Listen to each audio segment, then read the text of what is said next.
Tails and Scales, The Empty Throne, Chapter 20, Captured. Silvus finds himself trying to sleep on a bed of the guest chambers. He cannot stop thinking about what happened in the throne room. He learned the secret of the selection of a new Alpha King. Why is it that the mist-dream of Padalot has no effect on him? The only clue he can remember, lying on the luxurious bed in the middle of the spacious fancy room, is that one of the sages mentioned already having the taint. What could that mean, he wonders, as he continues to gaze at the ceiling until he hears footsteps. He lifts himself up, turning his head to his left at the door, where the sound of feet can be heard. Silvus quietly gets off his bed and slowly opens the door. Peeking out from the door, he sees Osea walking in the middle of the hall. Curious about what she is up to, Silvus decides to follow her. Without being seen, Silvus follows Osea all the way to the garden doors, which are surprisingly still opened. In the garden, he continues to follow her all the way back to the throne room, where he sees her staring at the amber throne. He walks up behind her and calls out, "Osea?" She is startled, but not drastically like in York. Recognizing his friendly voice, she looks at him, putting on a relieved face with her claw to her chest, with the amulet on. "Oh, Silvus! You almost scared me there!" "What are you doing at this time of night?" "I just could not help myself. I wanted to see this legendary throne myself." She turns her gaze back at the throne, while Silvus gets closer to her. "Looks amazing, doesn't it?" "Indeed," Silvus softly answers. Both raptors continue to look at the throne until Osea breaks the ice. "It is amazing that we are taught about the precursor race as hatchlings, yet they never really tell us who they are. I mean, our cities, this throne, and the name of our kingdom were made by them. Thinking back about how beautiful the city is, do you really think all precursors at the time were that evil?" "What are you implying?" Silvus raises a brow, looking at her. Osea turns around, facing Silvus, now looking serious. Not that she's mad or anything. "The reason why I love history so much is because I want to uncover hidden secrets our ancestors hid from us. As a hatchling, I always suspected there was something fishy about what we are taught. Like, why would spirits bestow the gift of mistcraft to the precursor race, knowing that they will betray them? Doesn't that make you a wee bit suspicious?" Now that you mention it, some stories that we are taught do have loopholes, like never knowing who this champion is, Silvus adds, scratching his chin, making Osea gasp. "Oh my gosh, you're right! That's exactly what I meant! It is possible that some stories might have some kind of fabrication to them, don't you think?" She made a good point. Silvus looks back at the amber throne, nicely preserved.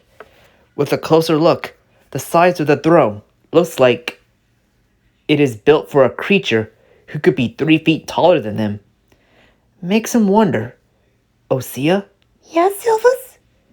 do you think it is possible that the champion might be... "Stop right there!" A female voice calls out, getting the attention of the two raptors. Behind him is a familiar she-raptor that Silvus knows very well. It is Clara, the head mistress of the Magalo Monastery chapter, followed by a squad of Manchester rebels, along with the black hooded figures who had been hunting him. "Clara, what is going on?" Silvus demands, igniting his claws with sparks of electricity.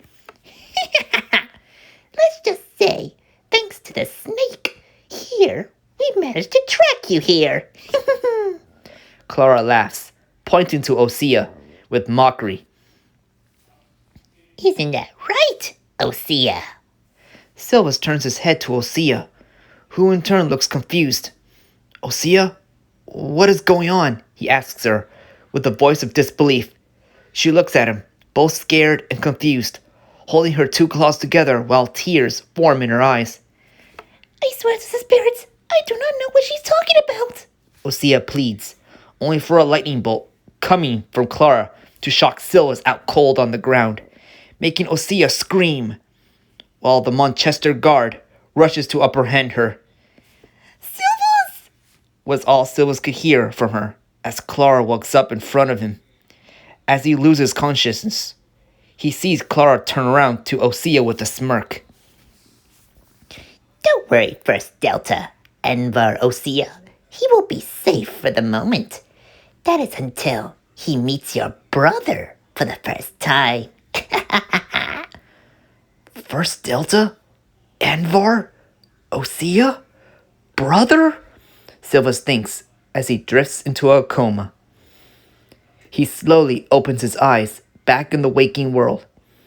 Silvus feels himself being dragged across a messy dungeon.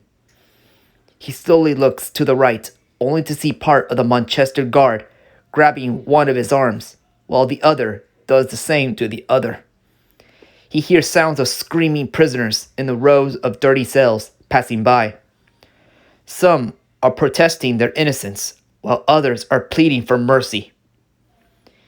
He cannot see better, due to his vision being a little foggy from a distance.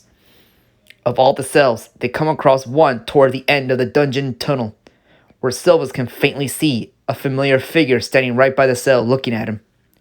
Whoever is carrying him makes a brief stop and greets the figure. He tries his best to listen, despite having murky hearing at the moment. Whatever the figure might be saying, he sees him talking to a guard, pointing at him, hinting that he is asking if he is the one. The guard nods, and the figure orders him by jabbing his claw, now pointing to the cell. The two guards drag Silvus into the cell, with a pair of cuffs loosely hanging in the middle. Strapping them tightly on two of his wrists, Silvus now feels himself hanging. Looking down, he sees that his belongings have been stripped off. He checks his left claw to see it ungloved, exposing his burn. Without the glove, he can feel the pain on his left wrist, due to the cuff grabbing tight. All chained up, the guards leave his cell, allowing the figure to come in. Silvus cannot look up to see him and feels himself fall back into unconsciousness. The only thing he can hear from the figure is an old sinister voice telling him, "When you wake, we will speak." His eyes shoot back open as he gasps for air.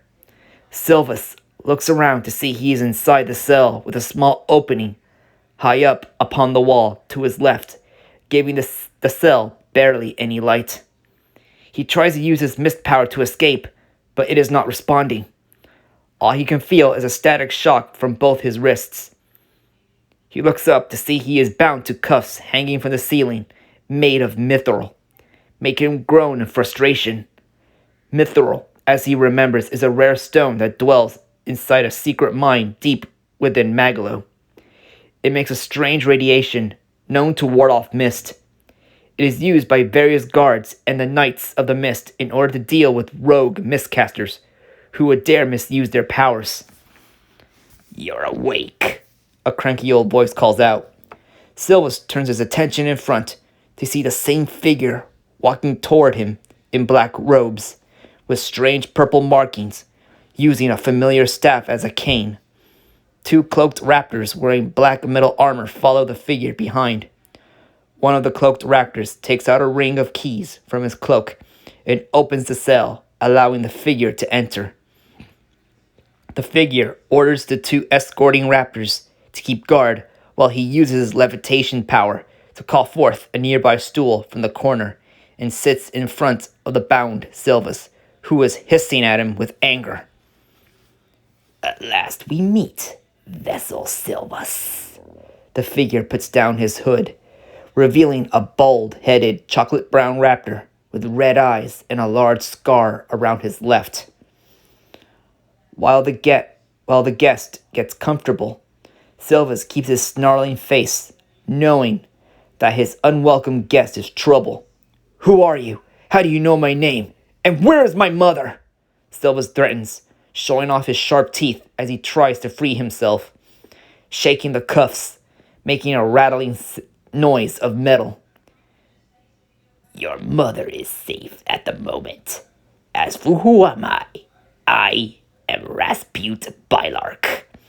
I am the current Mist Advisor to Envar Targan, Bylark says, impressively polite for a sinister-looking old fellow as he lays his staff onto his lap. I have been watching you for a while now, ever since you met the young lass, Osea, you call her.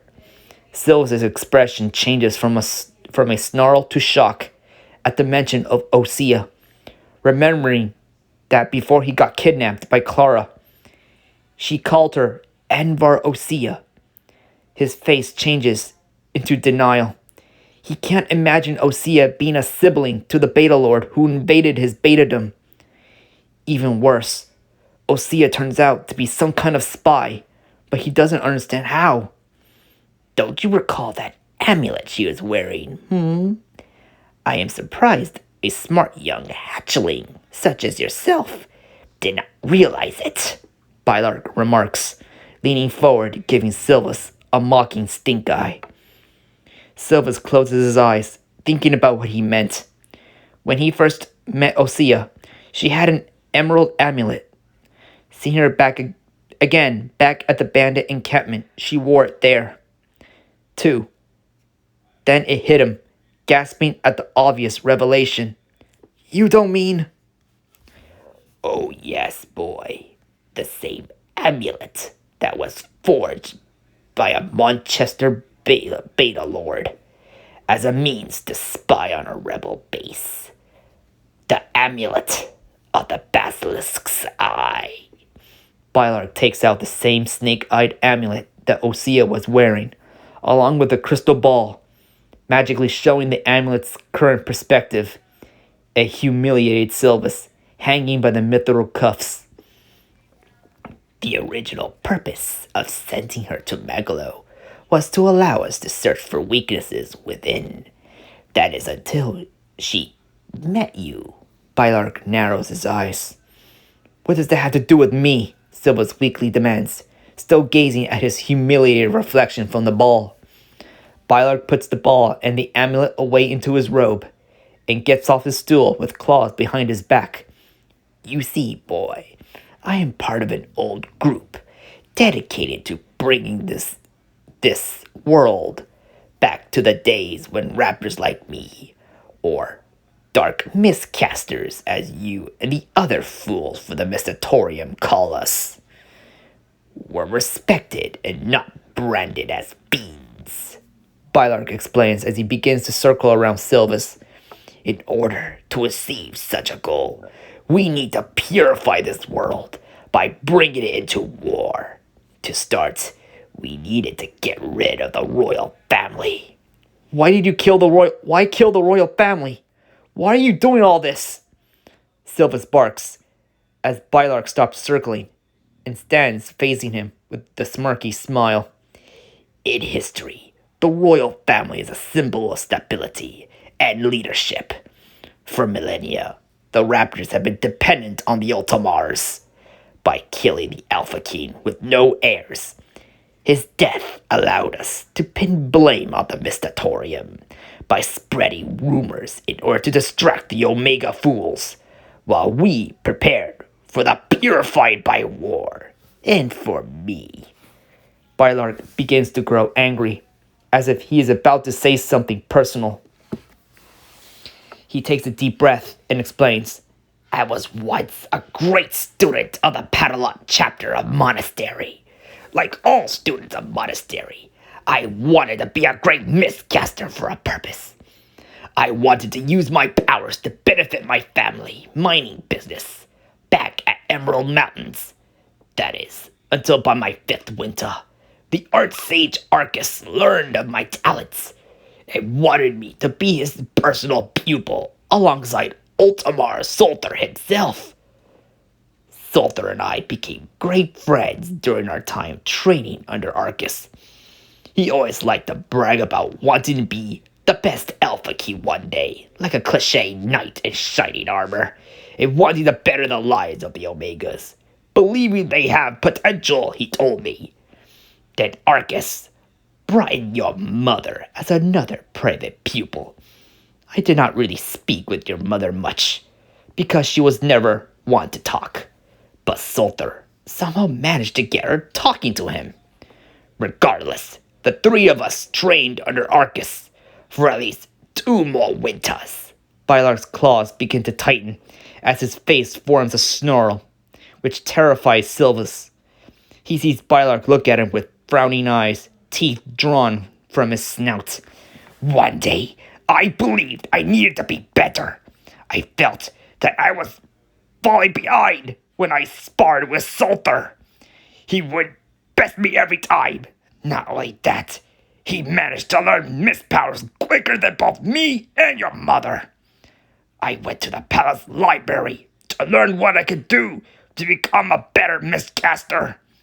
Then I came across the Forbidden Sector. I started to learn about the nature of dark mist. I got intrigued by its power, so I decided to dabble in the art, hoping to use it to prevail against Sulthur. However, he caught me first and ratted me out to the Mestatorium. Bylark fumes in rage, flaring his fire mist from both his claws raised up high, while his eyes glow red, followed by a raging screech coming out of his snout. Silvus turns his head away, closing his eyes to brace himself, even though he is still cuffed. Bylark calms down, taking some breaths as the mist wisps turn visible, seeping into him, recharging him and making his eyes flash blue. Bylark sits back down on the stool, making a few coughs into his claw. Forgive my outburst. I am usually the more polite dark caster, compared to the others you faced. Where was I? Oh yes, after being ratted out. The Mestatorium kicked me out, and I was humiliated. My own family disowned me for bringing shame to them. But I was not alone. A group called out to me. They helped me gain a new purpose, as long as I joined them. In return, I personally volunteered to poison Alpha King Sulthur as revenge for what he did to me. Bylark laughs, feeling no guilt, like a sociopath. He just confessed to Silvus that it was he who poisoned the Alpha King for vengeance. Whoever that group is, they are responsible for the war that is going on. Speaking of war, Silvus wonders if Targan is a part of Bylark's group. What about Anvar Targan? Is he a part of it? He asks. Bylark scoffs. Targan is just a tool for our plans. He is only doing this to bring order, as he believes. I assure you, his usefulness will eventually fade away. I knew it, you monster! A voice of a familiar female calls out from behind. Bylark turns around as Silvus tilts his head to the side to see Osea running out of the shadows of the prison hall with 2 claws radiating an illusion spell, Aura, only for her to be restrained by 2 of Bylark's guards, who are guarding the cell. As Osea attempts to break free from the guard's grasp, Bylark makes a mocking small laugh, getting up from his stool. He walks up to her, looking unamused. With both claws to his back, Silvus can only helplessly watch as he tries to break free from his bounds. Dear little hatchling, I thought you were supposed to be with your big brother. Bylark mocks Osea, who only hisses in return, still being restrained by the 2 guards. I knew there was something shady about you. You were trying to use my brother to destroy the kingdom. Osea screeches, only to hear another familiar voice. Osea! All eyes turn to the back to see an armored male raptor around Silvus' age with an orange cape walking towards them, with 2 Manchester guards following. He is Anvar Targan, Beta Lord of Manchester, and without his helmet, Silvus could finally see what he looks like. Targan looks almost exactly like Osea, with the orca pattern scale color. He has a white short mane and pale white serpent eyes. His face looks serious as he approaches Osea, who turns out to be his younger sister, gasping at the sight of him. Big brother, You were supposed to be at your quarters, resting to head back to Rookengrad. Targan speaks with a serious tone, cutting her off for a few moments. Targan, Bylark is a dark miscaster the whole time. He's up to no... I know. Targan cuts off Osea again. What? Osea makes a shocked gasp. Silvus does too, overhearing the conversation between the two siblings. No? Why? Tears begin to flow out of Osea's eyes. Her face slowly changes into an expression of one whose heart is about to break. Targan only looks down and gives her his back. After a long pause, he breaks the silence. Little sister, our kingdom is suffering. To restore order, desperate actions are needed. Bylark told me a way to achieve this. He promised to use his powers to aid us in our ambition. He is a dark miscaster. He's trying to manipulate you to destroy Avalonia, like many others in the old stories. Osea cuts her brother off, trying to get him to listen to her. Yet Targan persists in further arguing, showing how close-minded he is. He turns his face back to his sister, telling her, He helped us get rid of bandits in Manchester, Osea. He killed the Alpha King. He started the suffering to bait us. Osea shrieks in full tears, turning her head back, glaring at a confident Bylark. Targan, however, looks at him with an inquisitive look on his face. Is my sister speaking the truth? He demands. Such a strong accusation your dear sister made. She must have hung out with the boy behind me too long. She forgets that as a dark miscaster, I am not allowed into the palace, Bylark calmly claims with an evil smile. Silvus continues to listen to the entire conversation while he is still chained up. He makes a soft hissing sound, knowing that Bylark flat out lied to defend himself from Osea's accusation.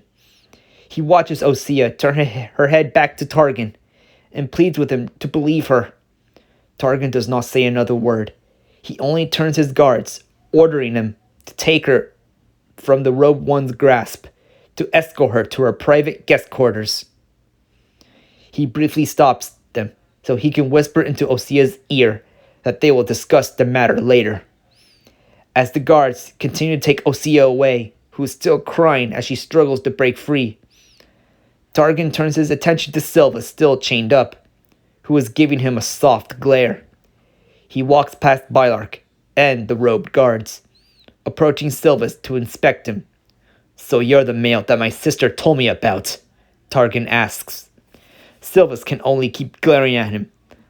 A part of him is still upset that Targan led an invasion to his Baitadom.